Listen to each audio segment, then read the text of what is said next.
Hello, ഇനി വരാൻ പോകുന്ന ദിവസങ്ങളിൽ നമ്മൾ ഇസ്ലാമിക് റിപ്പബ്ലിക് ഓഫ് ഇറാൻ്റെ ലാസ്റ്റ് ഡേയ്സ് ആയിരിക്കും കാണുമെന്ന് ഞാൻ പ്രതീക്ഷിക്കുന്നത്. കാരണം വെച്ചാൽ അവർ ഇന്നലെ വിട്ട മിസൈലുകളിൽ കെമിക്കൽ, ബയോളജിക്കൽ, റേഡിയോ ആക്റ്റീവ് വാർ ഹെഡ്സ് ഉണ്ടോ എന്നുള്ള കാര്യം ഇസ്രയേൽ പരിശോധിക്കുമായിരുന്നു.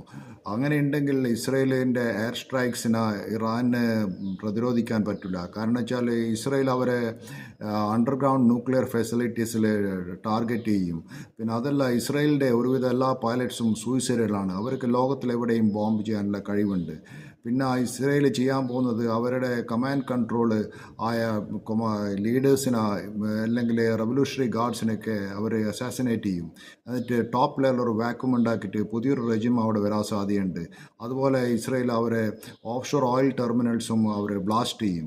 അതുപോലെ ഈ ഇറാനിയൻ ഷിപ്സ് സപ്ലൈയിങ് ടു ഹൂതീസിനെയും അവർ ടാർഗറ്റ് ചെയ്യാൻ സാധ്യതയുണ്ട്. ഇനി വരുന്ന ദിവസങ്ങളിൽ നമുക്ക് ഇതൊക്കെ ഒന്ന് കാണാം.